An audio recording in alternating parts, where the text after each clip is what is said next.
Hello, how are we doing this afternoon? Just adjusting my music slightly. See, that's fine. That's fine. Hello. How are we doing? It's been a week since I've been had done one of these lunchtime chats. The first week I tried to do multiple days a week, which was fine, kind of testing stuff out. So I'm committed to try and do them every Monday, and I will try and do extras if I can.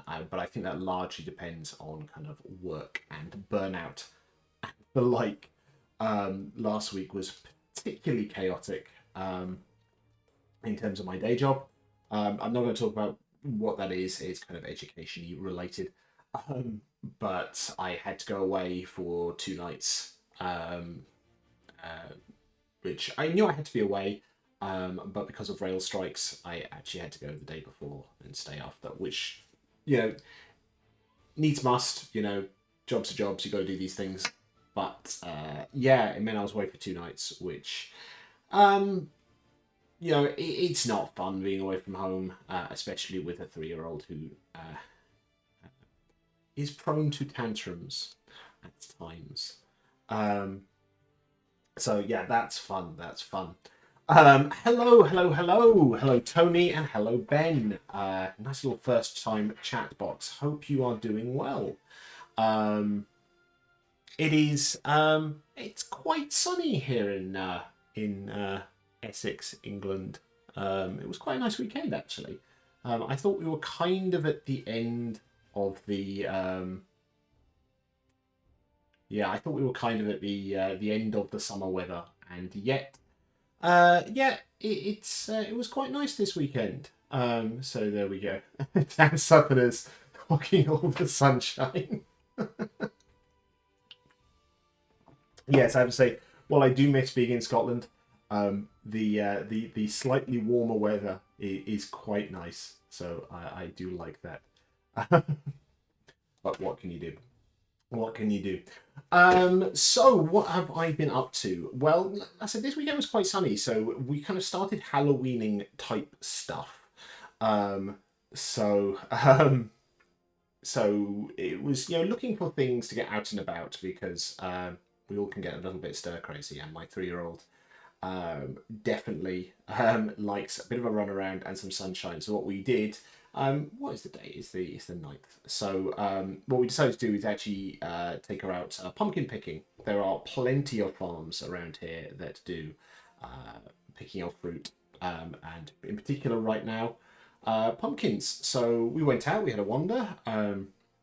It was a it was a really nice place. They kind of set it all up for Halloween. So some people in costumes. They had some mazes and stuff. They had a pumpkin cannon, which is kind of exactly what it sounds like. So it was like a giant potato gun of some sort, where you spend a small amount of money. They will load tiny pumpkins into it, and you can fire them at targets. Maybe not the best use of pumpkins in terms of sustainability and the like, but fortunately they were very small. But quite fun, and the little one did enjoy that. In a more productive use of pumpkins, a lot of the rest of the weekend was pumpkin related. We were sorry, swig of drink. So we did carving and cooking, which was quite nice. So last year, so our little one is 3 going on 4. So last year we did kind of the first kind of Halloweening type thing with her. So we carved a couple of pumpkins up, which was quite fun. And we did that again this year. So we said, what do you want? What do you want it to look like? And apparently she wanted it very similar to what we did last year. So sure enough, that's what I did. And then we used the insides to make pumpkin pie, which is something I've not actually had that often. I understand if you're, in the States, it is an absolute staple. Um, Good morning, Katsy. Very good to see you here. 6:30 a.m. and barely awake. It is 12:30 in the afternoon here, and I am also barely awake. Not sleeping well right now. I'm not sure quite what it is. I mean, it doesn't help the fact that I'm staying up into the evenings playing Baldur's Gate 3. That probably doesn't help my sleep cycle.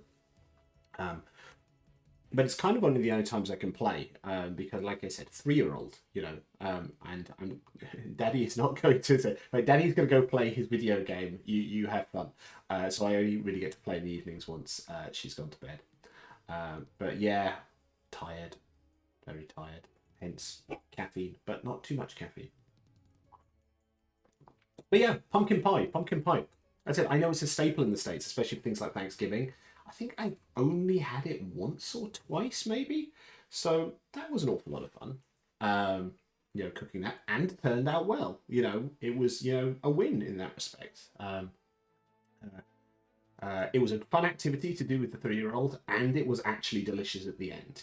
Most cooking with a toddler falls into the first category, and then when you get to the eating, it's like, this isn't great, or I know that she did not wash her hands terribly well. Let's maybe not actually eat this thing. But a double success here. Oh, and we carved it, so fantastic. I think success all round, and there is more pumpkin pie in the fridge, which is great. Yeah, pumpkin picking's good fun. I said there's loads of farms around here that do kind of pick your own fruit, which is really nice. We went somewhere a few weeks back. It wasn't the same place, but we picked like apples and pears and stuff like that. And that's really, really nice. It's kind of a good culture of it. You take a basket, you pick some stuff, they weigh it, you buy it, and really fresh stuff as well. Hello, hello, hello. Good grief, people, people. It is one of those things as a comparatively small streamer, or tall streamer with not much of a following. It is nice to have lots and lots of people. I'm used to seeing a user list where it's like, pretty sure that's a bot, a bot, a bot, a bot. One real person, yay, bot, bot, bot, bot, bot, bot, bot, bot, bot, bots all the way down. So thank you so much for tuning in. Really, really nice to see people here. Like I said, I'm trying to make these a regular kind of Monday lunchtime thing, and maybe more, but I'm start small with commitments because, as I'm sure a lot of people here feel the same way, creators have a tendency to overcommit. It's like, I'm going to do a thing, and not only am I going to do a thing, I'm going to do it at 120% and burn myself out within a week, because that's the way we do things. So I'm starting small. My commitment is I'm going to do Monday lunch. Yeah, yes. Ms. Mothwin here, for those who do not follow her, is like the most productive person on the internet. It's like where us mere mortals are like, I'm working on a thing. It'll maybe be ready in like, a month or two. Cassie's like, I've released 5 things and in like 9 different formats, and they're all incredibly polished and professional. Yes, you are a beacon of inspiration. Of commit, don't know what that's like. Yeah.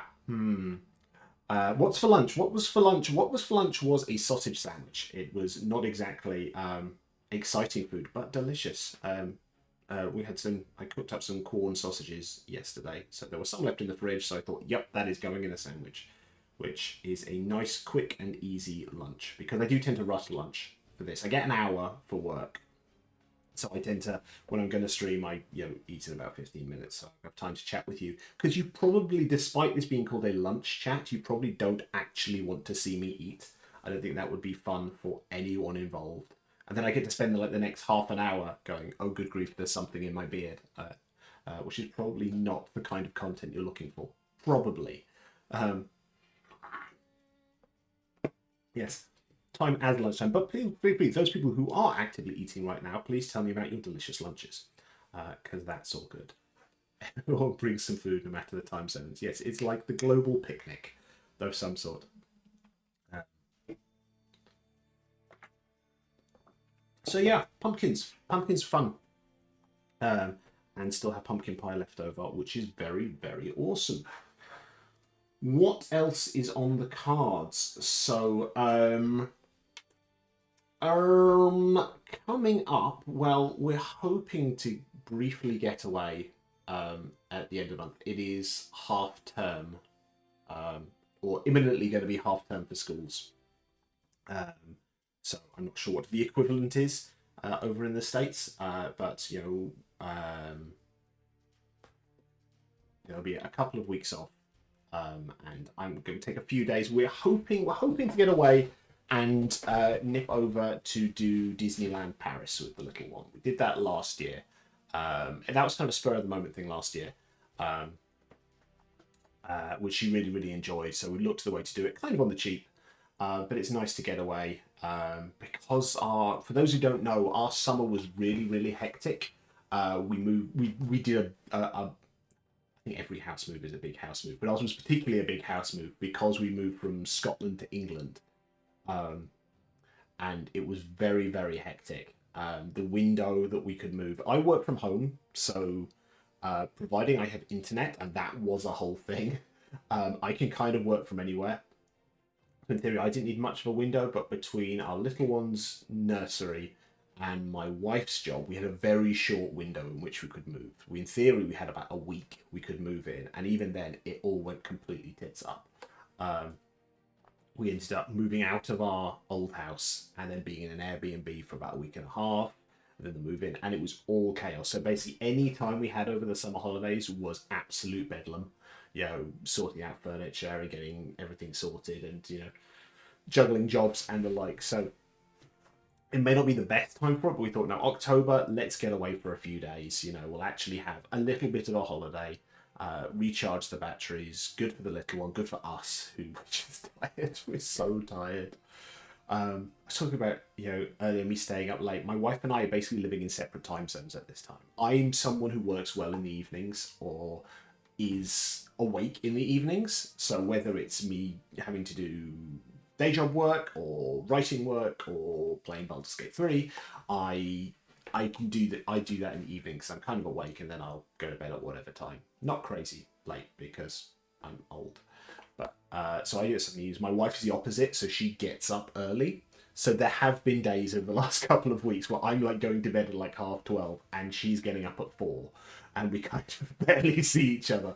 So we were said should we get away? It's probably not the best time because moving is expensive. But I think we just need it. We just need to get away for a few days. So that's going to be really, really nice. I will share stuff that I can. I don't put pictures of my kid on the internet, or if I do, I cover her face. But I will try and share some photos or that, assuming it all goes ahead. There is a chance it all might go, awfully wrong. But I hope not. I hope we get to get away, and it's a lot easier to get over now. So where we were in Scotland, like I said, it was kind of an impromptu trip prompted by family last time, but we had to fly. I suppose we didn't have to fly. It was the easiest way to get from Scotland to France was to fly. And that was our little one's first time on a plane, which was very, very cool. And she actually coped with very well. But here in Essex, it's not too bad. It's like an hour to Folkestone. Then it's the tunnel across. And then I think it's about 3 hours on the other side from Calais to Disneyland Paris. So that's not too sad at all. Oh, I'm a little bit quiet. How strange. Okay, I will up my volume. Is that better? Thank you. That sort of feedback is appreciated. Equally, if my music is too loud or too quiet, do let me know. Yay, cool. It's one of these truths universally acknowledged that it doesn't matter how you left your settings last time, even if they're exactly the same this time, they will magically be louder or smaller. Oh, I can't hear the music. Well, let's up that a little bit. Huh. Good, I can hear it, but you can't. There it is. There we go. Cool. Yeah, it's one of the figuring out the audio thing of all of this was an absolute nightmare to begin with, because Macs have quirks in terms of desktop audio. Lol, too much now. God damn it. Music can go down a little bit. There we go.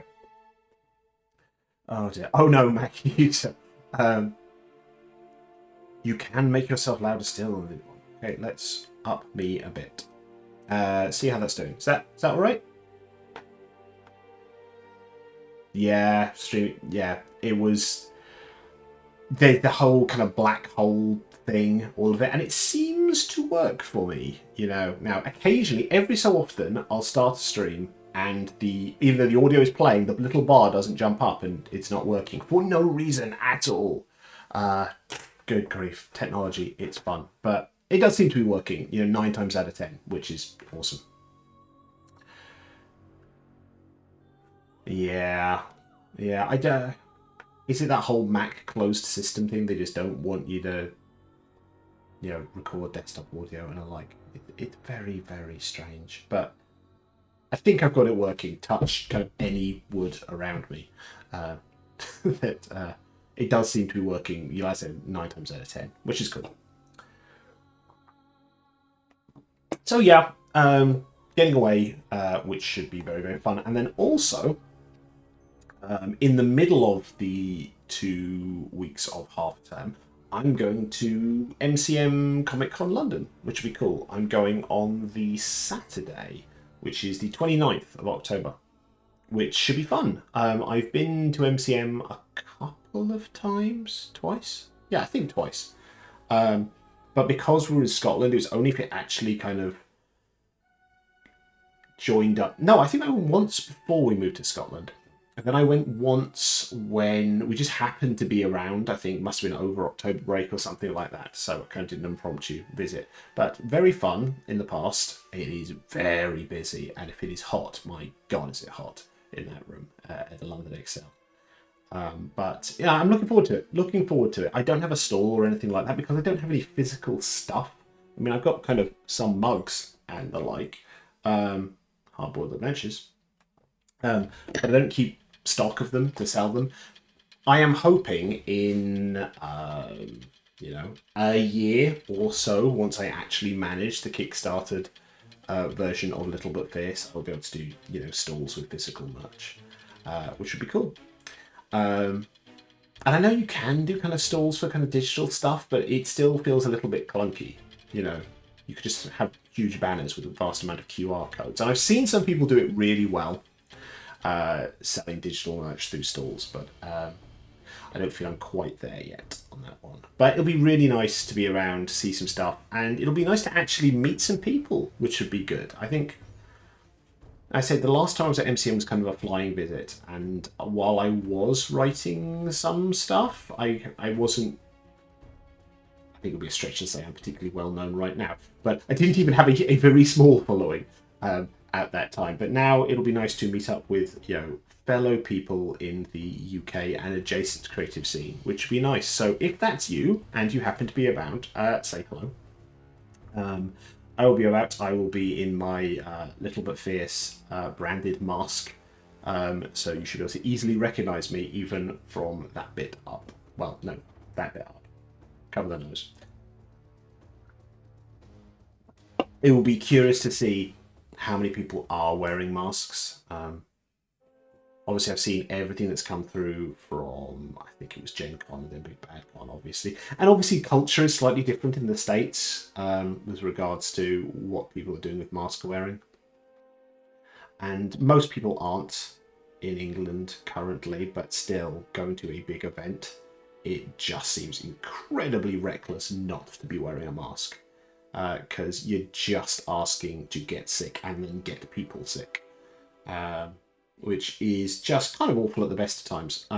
But also, like I said, I have a 3-year-old and a 3-year-old who was hospitalised when she was 1. She was in hospital 6 times for bronchiolitis. So given the fact that she has a history of kind of breathing issues, the last thing I want is her getting COVID again.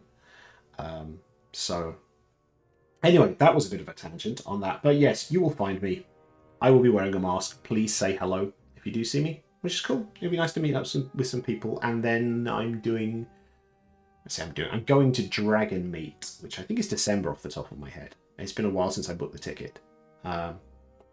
So that'll be nice. That's another chance to meet up with some people. Thank you. I will try my best. And I will try not to bankrupt myself buying cool stuff. I very much like to support other people, but yeah, there's the urge when you're wandering stalls and it's like, well, that's pretty, and of course I need more dice. Who doesn't need more dice? So maybe I should take a specifically sized bag. You can get by the amount of stuff that fits in this, Dave. Anything beyond that, no, don't do it. On that note, I booked the backed the is it the Bag of Holding? They did a revamped version of the Bag of Holding Kickstarter recently, which is a very nice, if somewhat geeky bag. But I think that arrives like next year at some point. It's only just finished, but that'll be cool and very nice to take to conventions. So yeah, MCM, that'll be fun.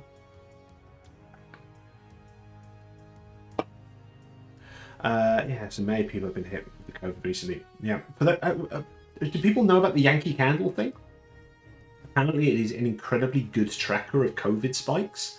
It's looking at 1-star reviews of Yankee Candles on Amazon, because every time, unsurprisingly, that there is a COVID spike, there are a huge number of 1-star Yankee Candle reviews of people going, "I bought this, didn't smell of anything." Which, you imagine Yankee Candles know how to do that correctly. So yeah, it's people with COVID symptoms. And I think, I want to say about 3 weeks ago, people started posting, yep, the 1-star reviews have started coming in again. It's I don't think it was ever gone, but it is back with a vengeance. Yeah, COVID sucks. It's one of these things now, because we're past the peak of it, because we're not in lockdowns anymore, you kind of sometimes forget that it happened, and then something will happen that makes you start to remember, oh no, not only did that happen, but it is still happening. And we really need to remember the fact that it is still happening. And as we find out more and more about long COVID and stuff like that, it's bloody terrifying, I swear to God. This reached a downer. Let's not talk about downer stuff. It's important, but it is meant to be just a lunchtime chat rather than deep and meaningful stuff. So what else is going on? How am I doing for time? It is about 10 to, so probably go for about 20 minutes more, and then I need to go back to the working, because job is very, very busy right now. So, what else is going on? Well, as I said, Baldur's Gate 3, as most of us are playing, or those of us who can and have the kit. I will avoid spoilers, because, as someone who only recently was able to start it, because, as I said, Mac, it kind of sucks to have stuff spoiled. So I was, ducking and diving plot points, and generally people were pretty good on Twitter and Blue Sky about, hiding big old spoiler stuff. So I'm very pleased about that. I kind of found out that like everyone was horny, and that even though he seems quite terrible. Everyone seems to love Astarion, or hate him. He seems to be a very Marmite character. And then there's Karlach. Yeah, I like Karlach. But yeah, I'm enjoying Baldur's Gate 3. Still good. So I am into Act 3, which is cool. Yeah, Act 2 was interesting. I did enjoy it. There were... Without spoilers, there were a couple of bits where I was like, what do I do now? Or it seems to weirdly juggle between helpfully holding your hand on big decision stuff. Like, the thing is, about 3 times I've seen a little pop-up going, being as vague as possible, as a result of what you are about to do, things might change. Please finish quests before you do. Which is nice that they say that. I think maybe it annoys some people, but I think especially if you're playing the game for the first time, it is good to know, oh wait, this seemingly innocuous thing, it is going to lead you down a road leading up towards, not the end of the game, but a big point, changing acts and stuff like that. So it seems to alternate between giving you that sort of stuff, which is great. Sorry, I'm sniffing. I've got a bit of a cold. Alternate between that sort of stuff and here you go. How are you gonna do some stuff? Or I have no idea what order to do stuff in. There was a bit. Don't spoil stuff, Dave. Don't spoil stuff. There was a bit. Essentially, I had a choice between 2 different paths, 2 different things to explore. And I did do a quick Google of, does it make a difference which way I do these? And it seems to say no. And then I reached a point where it's like, oh no, I probably do want to do the other thing first. Now, it was fine. I didn't have to reload and reset a load of stuff at that. But it was a kind of, oh, okay, so there probably was a better way to do this, which is odd. And I've reached it at the start of Act 3, where there's some stuff in a kind of sandboxy place, and you got to get, you say, oh, you can't progress until you get through this obstacle, but there is no obvious way of how you get through the obstacle. And the last thing I've done is I have got through said obstacle and then saved, because it's like, it's getting late. If I do any more right now, I'm going to keep going into the wee small hours of the morning, which is not good. So, yeah, so it's odd in terms of how it alternates between guiding you through it, or at very least making sure you don't go completely off the rails, and just letting you just kind of flounder about aimlessly. So, odd like that, but I am massively enjoying it. They've done a cracking job with this game. They really have, and all the issues, and my god, did I have a couple of huge bugs on my first day. As those who are about will remember. Generally pretty good. I very rarely are seeing bugs. Every so often I have an odd one where, like, the dialogue doesn't progress, which is odd, which is generally being like a cutscene type bit. Like, dialogue, and then wham, bam, some stuff happens, and then it pauses. It's some resting animations, and then it carries on. And it's like, okay, that was odd. And the weirdest one of them was, I was talking to a slightly sinister character whose name begins with an R, and he said something, and it was like a moment you'd have a reaction. It was almost like, if this were like The Office or something, you'd expect to look to the camera. But, so he said this thing, and then he pulled a face. And I was like, was that meant to happen? And then he kept just pulling more and more faces for a while until I hit spacebar, and it progressed. And I think it had slightly broken, but I don't even know why he was pulling some of these faces. You kind of expect that if they rest for a while, they might, just kind of, shake their heads or yawn or Carlac dances. It's hilarious.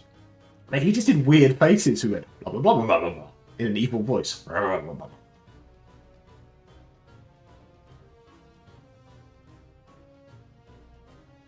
And it was the weirdest thing ever. It really was. It's like, it was a moment of, was the first grimace meant to be a kind of like, I've said something, I'm wink to the camera. And then it's like, no, something has glitched. He's just pulling really, really ridiculous faces now. But yeah, generally pretty bug-free. The only bug that is really annoying on the Mac, and I think it is just the Mac, is sometimes the cursor disappears. It seems to be when you are going into a shop. Like, so if you go into a trading bartering menu, sometimes the cursor just disappears and then doesn't come back. So you kind of need to go, right, I'm going to press escape to get out of this. I'm then going to quick save, and then going to do a shortcut key to close the game, which is Command Q, and then go back to the game and the cursor will be back. But otherwise, you're like, I'm floundering around menus, and I can only tell if I'm on a button if it highlights, which is really annoying. On a note, if you do play it on a Mac, I had to change some of the default keys, because Q and E are rotate the camera, and Command is display all. It highlights anything that you can interact with, which is very useful. It used to be Tab on the old Infinity Engine games. And I did actually have to change that to Tab, because inevitably I would be turning a camera around with Q and E, and then I'd instinctively press Command to see if there was anything I could interact with, and then accidentally close the whole window. It took me about 3 times before I realised something was wrong there. And then I changed that to something else. Equally, if you use a magic mouse, turn off the auto turn the camera around if you press the third mouse button. Because like literally the first 5 minutes I was playing the game, the camera was just doing crazy shit. I couldn't figure out why. It's like, oh, it's because every time I left click, it's also thinking that's a little bit of a middle click, and was just going bananas. Oh well. But no, genuinely, I'm absolutely loving it. They built a really good game. I think the plot is being presented at a nice pace. I was saying in some of my earlier check-ins on this that it was nice that I didn't know who the baddie was, and only now is it becoming clear kind of who the baddie is, which is good, I think. Yeah, I mean, it is just a damn good game, and the level of detail on stuff is insane. I mean, you expect you can talk to your characters and you get into, pretty deep conversations with them stuff. There's things like the fact that the best random thing that they must have invested so much time in for, in theory, a tiny payoff is speak with animals and speak with dead. The fact they just did that is just bananas, So there's a lot of spells and abilities when, in taking the pen and paper 5th edition and turning it into Baldur's Gate 3, they've changed them. So things like Thaumaturgy has a very clear purpose in the game. It gives you advantage on intimidation rolls, as in you do some stuff to make your voice big and booming, and you get an advantage. So that takes something that was purely a kind of mechanical, flavory role-playing thing and turn it into a very mechanical, clear purpose. So they could have done that a bit with Speak with Animals and Speak with Dead, and gone, right, we're going to let you use it in certain circumstances. But no, literally any corpse you find or animal you see, if you cast a spell, you can talk to them. And they will have voice acting, and they will have information, and they will have just hysterical stuff. Like, there's an area where there's a long area when you are in a temple. It's like a kind of crypty temple. And there are spiders everywhere. And if you just talk to those spiders, hysterical conversations, And the fact is, they just committed to this. They went, okay, with these spells exist, we're keeping them in, but doesn't that mean they could use them to just talk to everyone? Yes, you can, and you can just talk to everyone.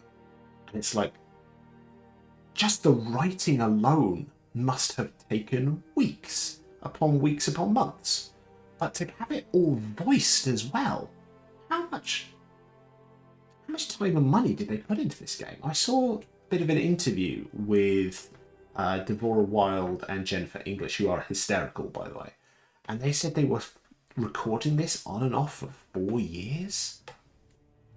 It's a lot. And that's your main characters, but the amount of, background characters and Waller stuff, and then tiny little conversations, The dedication is huge here, and it's bloody impressive. It really is. I mean, especially when you take say Baldur's Gate 1 and 2, very selective use of voice acting. Enough that you got the personalities nailed down, but, 95% of dialogue in the game is unvoiced. But now it's like, no, everything is voiced. Literally, the only thing that's not voiced is your protagonist saying their responses. It's not like Mass Effect, where you choose an option and then they say it. Here, you choose the option, and then you assume they have said that in their voice, and then the person you're speaking to responds.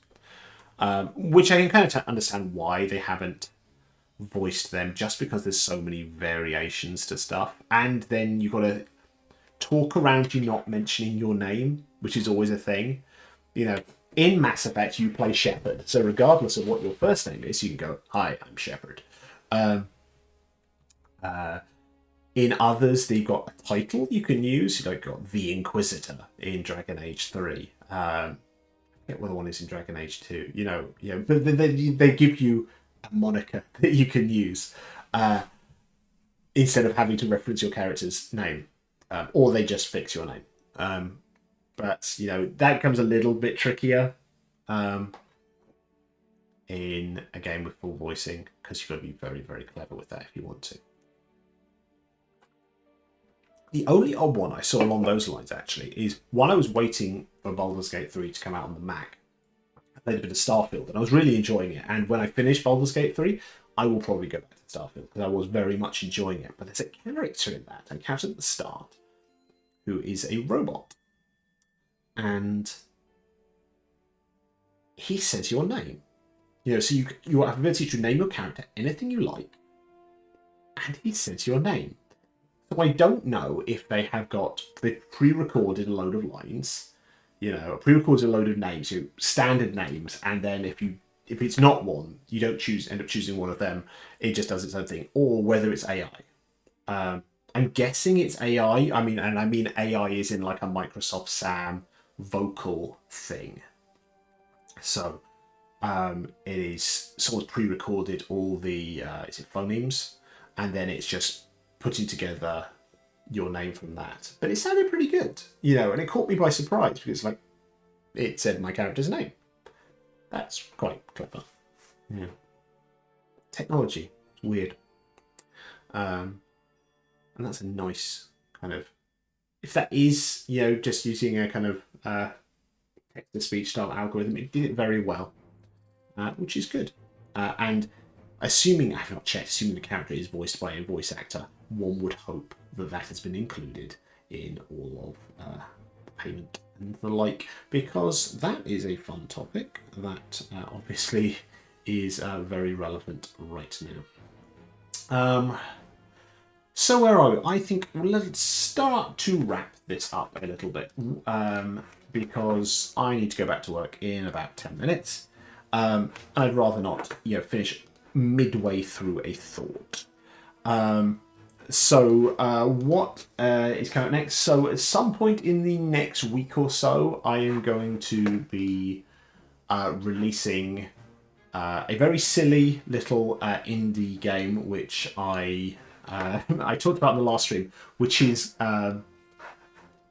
called Calvin Core. In fact, I will share my screen for just a second to give you a little early look at this. So this was started off as a joke that I said a little while back, kind of inspired by the wonderful Caltrop Core. I made a joke that there should be a game based around the notion, kind of inspired by Calvin Ball. For those who know Calvin and Hobbes, the idea is very simple rule set, and the main mechanic is that the rules keep changing. So every time you fail a roll, you get to come up with a new rule, or if you pass a roll, then the storyteller or someone else gets to come up with a new rule, and the game just gets sillier and sillier and sillier. And I thought, sod it, let's just write it, and so I have. So this is going to be it. I'm still doing some proofing on it, and I need to add a section at the end with some inspiration / exemplification, because while a lot of people like a completely free hand to do anything they like, it can be a bit intimidating for some people, so some exemplification is useful for people who have never played a kind of more sandboxy, ridiculous game. So that will be coming up at some point in the next couple of weeks. Like I said, I need to finish the exemplification bit, and I need to do the bloody artwork. For those people here who produce their own indie tabletop RPG stuff, you will know the fun that is the branding, which is, I need a cover, but I also need 9,000 different variations of any artwork I use for banners, because if you're uploading it to DriveThruRPG, the dimensions are one thing, and then if you put it on itch, the dimensions are something else, and if you want a banner that you can put on Twitch, it's got to be something else again. And I want a square banner as well, because it looks good on certain socials, and it looks good on my website if it's a square. And it just gets more and more ridiculous. So essentially, you have to just keep reformatting and moving it. Now, this one will be dead easy. I'm literally just going to take the public domain autumn leaves thing, and I'll just be moving around where it says Calvin Core and a kind of subtitle and stuff like that. So that won't be too bad. But when you've got actual artwork, it is an absolute faff. If I'll try and pull it up here just so I can show you the ridiculousness of this. When I did... Normally it's cropping, it's the thing, you've got to decide, right, I'm going to crop it this way and that way, and you just decide, make sure there's enough at the sides and enough at the top, but nothing too much, it's interesting padding, essentially. But sometimes you just got to do crazy stuff. So if I look at, where's His Majesty's Monster Slayers? So His Majesty's Monster Slayers, where's the preview that I want to show it as icons? So if I look at that for a second, if you can see this, can I do large icons? How do I do large icons? Preview gallery. So, right, there's one version of it. There's another version of it. There's a tall version of it. There's a slightly medium version of it. There's a square version of it. And I'm kind of going, how much of Westminster Palace do I want? Where do I move the dragon to? Where do I put the text to make sure it's all right? And it just gets silly. It really is silly. So I will do that. I just need to bite the bullet and do that one of these evenings, and then I will release Calvin Core out into the world. Otherwise, cracking on with Little Book Fierce stuff. Hope to finish off Blunderlings at some point soon. I will take some days during the October break as well, just to kind of get on with some writing and be away from the day job, which would be fun. And otherwise, it's just keep looking out for stuff. So, last couple of streams, I promoted Tess Fowler, the wonderful artist who has been hit on by some very rough times in terms of her and her husband being kicked out of their house. There's some good news there. They've moved into an apartment, which is fantastic. I think there's still issues with back rent, so please support Tess if you can. But at least they have a roof over their head, which is wonderful. They're not living out of their car or anything awful. So that's a bit of good news on there. Do please keep looking out for socials and stuff, as you will see at the top of my screen here. That is my progress bar for funding of the Tabletop RPG Creator Directory. So I host that off my own back. Actually, no, I host it on a website. It's not on my back at all. But the point is, I pay the subscription fee for it, which is fine. You know, I knew doing it, I was going to do that. But if you would like to donate, you can. A couple of quid is just awesome. Just cover the costs at the end of the year. So if you want to, that's awesome. If you don't, that is fine as well. Like I said, I started the project knowing the fact that I was going to fund it. So it is what it is. But if you'd like to, feel free.